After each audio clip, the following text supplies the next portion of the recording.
I knew they had a chance. Maybe Kevin said something, even didn't say something. That's exactly what happened today. It's been a while since not only do we have like a text chain attached to people talking about it, but I had multiple people basically being like, you tuned in for this? Yeah. It's like, yeah, I don't miss it. They're boring, but I don't miss a Stefanski press conference. But it felt like it was like must-listen, appointment-listening territory here. Yeah, I think people are conflating and maybe confusing that all Kevin Stefanski press conferences are even. They're not. It's like down and distance. Not all coaching decisions are the same. The down and distance is it's third and unmanageable. It's 3rd and 15, and it's getting late early, and these things are starting to matter a lot more. I'm still to the point where I'd be surprised if anyone gets moved on from ownership or from San Diego Paul or by anybody else before the end of the season.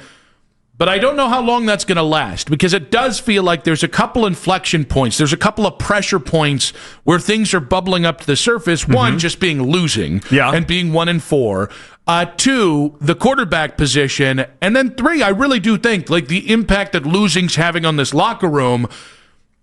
I think nothing is more fascinating than what do you do with a backup quarterback, which speaks volumes about how people feel about Dillon Gabriel. Well, and so this is what's going to be really interesting moving forward. We know what Jimmy Haslam said before the season got underway. We know that he said that he wanted to see both Dillon Gabriel and Shedeur Sanders. And you're kind of watching in real time as it feels like Stefanski is going against what his owner and what his boss has initially put out there as the motive. It feels like in real time we're watching him almost just say, no, I run the show. This is how I want to do it. And it almost takes Shedeur out of the equation in some ways because it almost makes it seem like it's not even about Shedeur. It's more about Kevin trying to, regain some power or at least have the appearance of control. I'm not sure. So we talked a little bit yesterday about who's going to be the backup quarterback. Well, today, Kevin's first chance to answer for the Flacco trade, for the fallout from the Minnesota loss, from who's going to be the backup quarterback. Now, there were a lot of Stefanski answers from today about the backup quarterback spot. We're going to go with the first one. Here's Kevin Stefanski on just flat out who's the backup going forward, or at least this week. Need to work through it all. Just, again, really like the guys we have. We just got to work through all. Again, I would just say it's early in the week, early in the process. Now, I was going to say again one more time. No, he did. He said it. So the funny thing is, that's all I heard 7 times. Again, he said some things. Again, he said some things a few times on a few different things. Just not the backup quarterback spot. No, and that obviously leads a lot of people just to believe that he's waiting until Saturday before they activate Bailey Zappe, and then Bailey Zappe becomes the backup quarterback. Is that the fair read that we have on this one? I believe that is fair read on what people are expecting now. I don't think he's going to just go between Shedeur and Bailey Zappe throughout the rest of the week and really give one of them an opportunity to showcase which one is better right now. It feels like Bailey Zappe is going to have the opportunity, and the part that's so confusing to me on this, Nick, is as the backup quarterback, you actually do get reps. You actually do get some opportunities in these practices. If you're not going to have Shedeur be the backup quarterback, you are once again not going to give him opportunities. So there's a bigger picture conversation we can get to very quickly here. But can I give you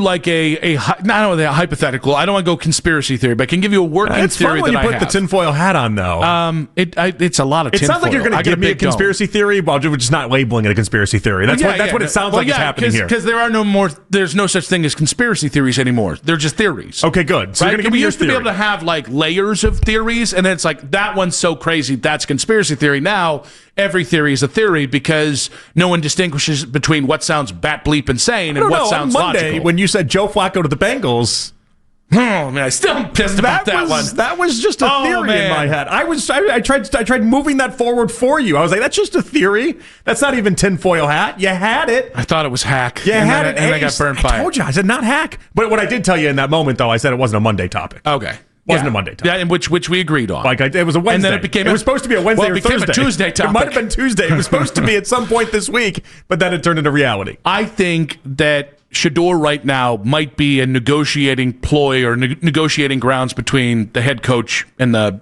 front office, and maybe even the owner.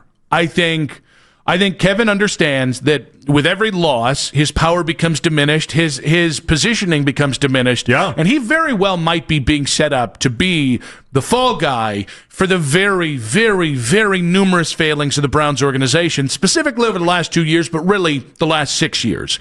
So I could see Kevin saying, I'm not ready to name him today as a way of, all right, one, I have to cool down because I'm not happy about the Joe Flacco trade. And two, I don't really trust or believe in this kid. And so if you're going to, if you're dead set, you being Andrew Berry, Dee Podesta, and Jimmy Haslam, if you're dead set on this kid being the backup, what do I get? Yeah, it's very clear to me, and there's really no other way to sugarcoat it or put it this way. And by the way, I don't know, for Shedeur fans out here, don't freak out about this, because it's not like Stefanski's got a great track record of being able to identify quarterbacks and then being able to develop quarterbacks, but it's never been more clear. Stefanski doesn't like Shedeur. There's no other real way to put it. He's never expressed any amount of appreciating the talents that Shedeur has and then trying to foster those talents. And so I'm just led to believe that if he goes through with Bailey Zappe being the backup quarterback and we don't see Shedeur, and then if Deshaun comes back and Deshaun's ahead of him, like he's been telling us the entire time, he doesn't believe in Shedeur. And at some point, I just have to wake up and pay attention to what he's telling us. What if it's not about Shedeur? I mean, not directly about Shedeur.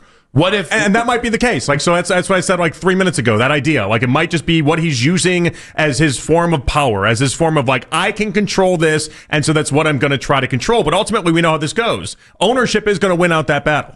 Well, no, fair, but I think it's fair to say he was really excited when they drafted Dylan Gabriel, and I don't think anybody that I know believes that Shedeur was his pick. So I think if you believe how people believe that Kevin is just...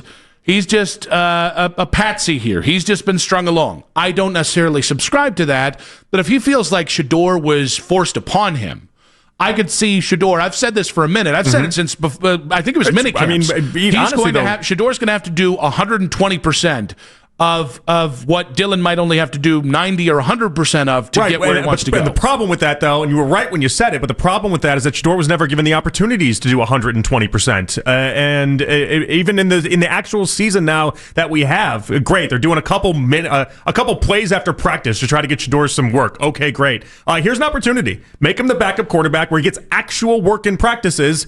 Third stringers don't get any work. You're running scout team. But if you believe in Dylan Gabriel and you don't believe in Shedeur, or rather Shedeur was forced on that's you. what I'm telling you. But why do that? No, he's not going to. That's the point. That's like the recognition I've had is that Stefanski's not going to do that. Stefanski's not. He's got no. Here's where he needs to wake up his eyes. The incentive is there for you, Stefanski. If you want to keep your job, and maybe he doesn't at this point, I don't know. But if you want to keep your job and you want to stay employed and maybe put some magic back into the Kevin Stefanski name, if it doesn't work out with Dylan Gabriel, Bailey Zappe is not saving you. Bailey Zappe is not getting you to everyone across the league to say that coach knows what he's doing. You take Shedeur Sanders and you actually have him win. You have him look competent. You have him look like a good quarterback. That's how you get your name back. I mean, I think Kevin does believe at this point Bailey Zappe gives you a better chance to win than Shedeur does. And I tell him he's wrong. Well, that's fine. I think he's earned the right. When I say earned the right, I mean he's the head coach of the team, and he has had some success here. I think he's earned the right to have at least that say. And well, I mean, he's had the say in every stretch of the way here. I just, if I'm looking at it from Stefanski, if I was trying to advise Stefanski in how to rewrite the narrative around his name right now so people like Bruce Arians aren't just throwing it through the mud, and to get himself to a spot where the rest of the league thinks he knows what he's doing with coaching, it's not throwing Bailey Zappe in there, who, by the way, we've already done Bailey Zappe and Kevin Stefanski. That doesn't work. We've already seen that.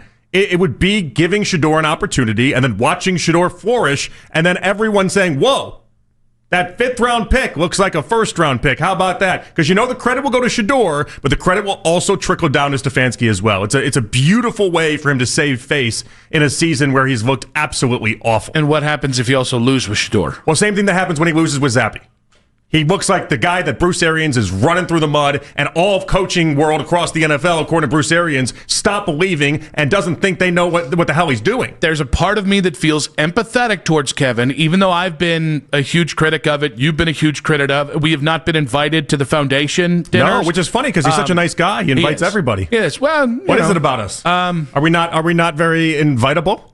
I just don't think we kiss enough ass. I think that's pretty much what it is. That's for sure. Yeah. Although, by the way, I'm not going to just completely derail this, but I did think it was funny that in the press conference from Stefanski today, you notice what he didn't say?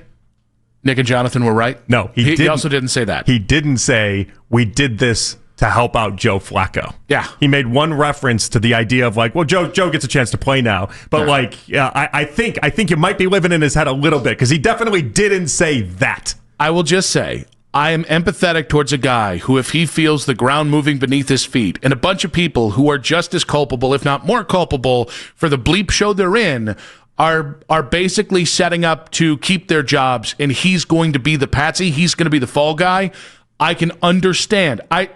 Maybe some of this is that it's still so early. I think it's faded in the stars. Shedeur will play this year and play earlier than I think the Shedeur haters want him to. I can understand if Kevin's still at the point where he's using Shedeur, a guy he did not draft, maybe was forced upon him, as leverage to just try and keep one morsel of power that he does have. I'm the head coach. I decide who plays when we actually decide who's on the roster, and that's where this is going. I can at least understand that, even if I don't agree, and even if I think in the end, it is some level of self-defeating and self-inflicted wound for the Browns, so it will inevitably blow up and break up in their face. He forgot what franchises he coaches, and he got his wires crossed. Maybe when the Haslams were doing all the other stuff that wasn't related to the Browns, maybe they got a little distracted. But Jimmy Haslam seems very focused and locked in right now. I would imagine Jimmy Haslam's going to get his way in this.